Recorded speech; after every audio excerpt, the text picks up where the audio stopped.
Moving on. రక్తము నీరు కలిసి ప్రవహించవు. పహల్గాం ఉగ్రదాడి తర్వాత భారత్ ఇచ్చిన ఈ ఒక్క స్టేట్మెంట్ ఇప్పుడు మాటల్లో కాదు చేతల్లో చూపించబోతోంది. దశాబ్దాలుగా పాకిస్తాన్కు మానవతా దృక్పథంతో వదిలిన నీటిని ఇక దేశ అవసరాలకు మళ్లించే దిశగా భారత్ భారీ ముందడుగేసింది. హిమాలయాల నుంచి జల పారే జలాన్ని రాజస్థాన్ ఎడారుల వరకు చేర్చే మహా ప్రణాళికకు ప్లాన్ సిద్ధమైంది. 2600 కోట్ల చెనాబ్ బియాస్ లింక్ ప్రాజెక్టుకు రూట్ ప్లాన్ రెడీ అయింది. ఇది కేవలం ఒక ఇరిగేషన్ ప్రాజెక్టు కాదు, భారత జల వ్యూహంలో చారిత్రాత్మక మలుపు. రైతుకు నీరు, దేశానికి విద్యుత్తు, పాకిస్తాన్పై వ్యూహాత్మక ఒత్తిడి. ఈ 3 లక్ష్యాలను ఒకేసారి నెరవేర్చే అద్భుతమైన ప్రాజెక్ట్ ఇది. పహల్గాం ఉగ్రదాడి తర్వాత భారత్ తీసుకున్న నిర్ణయాలు దౌత్య పరిమితుల్లోనే ఆగిపోలేదు. దశాబ్దాలుగా కొనసాగుతున్న సింధు జల ఒప్పందంపై కూడా భారత ఆలోచన దృక్పథాన్ని మార్చేసింది. భారత్కు చట్టబద్ధంగా కేటాయించిన నీటి వాటాను పూర్తి స్థాయిలో వినియోగించుకోవాలనే వ్యూహంతో నిలిచిపోయిన పలు జల ప్రాజెక్టులకు కేంద్రం గ్రీన్ సిగ్నల్ ఇచ్చింది. అందులో అత్యంత కీలకమైన ప్రాజెక్టే చెనాబ్ బియాస్ లింక్ ప్రాజెక్ట్. ఈ ప్రాజెక్టు పూర్తయితే రాజస్థాన్కు భారీగా సాగునీటి లభ్యత రాబోతోంది. ప్రతి ఏడాది 19 లక్షల ఎకరాలకు అదనపు నీరవచ్చు. సుమారు 4000 మెగావాట్ల జల విద్యుత్ ఉత్పత్తి చేయొచ్చు. రైతుల సాగు వ్యయం బాగా తగ్గించవచ్చు. పంటల ఉత్పాదకతను పెంచవచ్చు. ఉత్తర భారత జల నిర్వహణ బలోపేతమవుతుంది. దీంతో భూగర్భ జలాలపై ఒత్తిడి తగ్గిపోతుంది. పాకిస్తాన్పై వ్యూహాత్మక ఒత్తిడి పెరుగుతుంది.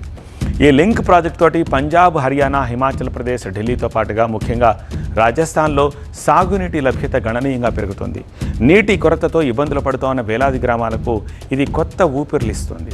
గ్రీన్ ఎనర్జీ ఉత్పత్తి పెరుగుతుంది. దేశ ఇంధన భద్రత కూడా ఇది బలాన్నిస్తుంది.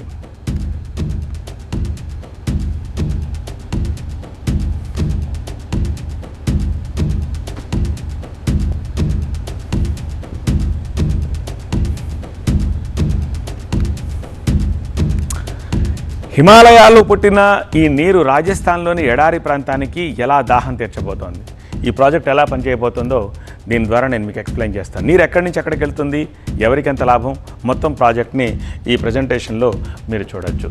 మొదట ప్రాజెక్ట్ ఓవర్ వ్యూ. మొత్తం అంచనా ఎంత? 2600 కోట్ల రూపాయలు. ఓకే, ఈ టన్నెల్ పొడవు 8.7 కిలోమీటర్లు. ఇక కెనాల్ పొడవు 113 కిలోమీటర్లు. ఈ టైం ఫ్రేమ్ బై 2028. ఇప్పుడు నీటిని ఎలా లిఫ్ట్ చేస్తారో చూద్దాం. సోర్స్ ఏంటి? ఇంతకుముందు చెప్పినట్టుగా హిమాచల్ ప్రదేశ్లోని లాహౌల్ స్పీతి ప్రాంతం. అక్కడ ప్రవహించే చంద్రా నది, అలాగే భాగా నది, ఈ రెండు కలిసే చోట ఇక్కడ వ్యవస్థను ఏర్పాటు చేస్తారు. ఈ నీటిని నేరుగా కిందకు వదిలేయకుండా హిమాలయాల అడుగు భాగంలో 8.7 కిలోమీటర్ల ఒక సొరంగాన్ని నిర్మించి నీటిని మరో బేసిన్కు తరలిస్తారు. ఈ సొరంగం దాటిన తర్వాత ఏమవుతుంది? నీరు బియాస్ బేసిన్లోకి చేరుతుంది. హిమాచల్ ప్రదేశ్ నుంచి ఆ బియాస్ బేసిన్ ఉంది కదా, ఆ బియాస్ బేసిన్లోకి చేరుతుంది. అక్కడి నుంచి ఏమవుతుంది? 113 కిలోమీటర్ల ఈ మెయిన్ కెనాల్ ఉంటుంది కదా, ఈ ప్రధాన కాలువ ద్వారా దాన్ని ఆ కింద ఉన్న దిగువ ప్రాంతాలకు, మీరు చూడొచ్చు ఇక్కడ రాజస్థాన్ థార్ ప్రాంతం ఉంది కదా, అక్కడికి తరలిస్తారు. ఈ నీటిని ఈ థార్ ఎడారి ప్రాంతంలోకి మళ్లిస్తే అక్కడ హైడ్రా పవర్ ప్రాజెక్ట్ ద్వారా 4000 megawatts approximately hydro power component పెట్టి మనం విద్యుత్ ఉత్పత్తి చేయొచ్చు. సో దీన్ని లక్ష్యంగా పెట్టుకున్నారు. ఈ రన్ ఆఫ్ ద రివర్ విధానంలో అనేక పవర్ హౌజులు నిర్మిస్తారు. అంటే స్వచ్ఛమైన పునరుత్పాదక విద్యుత్తును అందించడంతో పాటు దేశ ఇంధన భద్రతను బలోపేతం చేయొచ్చు అనమాట. ఈ ప్రాజెక్టు వల్ల మొత్తం 5 రాష్ట్రాలు లాభపడతాయి. Starting Himachal Pradesh, via Punjab, Haryana already చెప్పాము, రాజస్థాన్ అండ్ ఢిల్లీలో కొంతపాటు ఈ 5 రాష్ట్రాలకి లాభం కలుగుతుంది.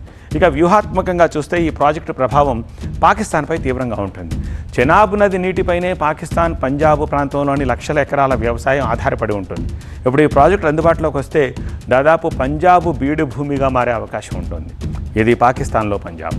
ఇక అయితే ప్రాజెక్టు ఉద్దేశం ఏ దేశానికో నీటిని నిలిపేయడం కానీ లేకపోతే ఇంకొకటి కాదు, భారత్కున్న చట్టబద్ధ హక్కులను ఇప్పుడు మనం పూర్తిగా వినియోగించుకోవడం కోసం మాత్రమని కేంద్రం చెబుతోంది.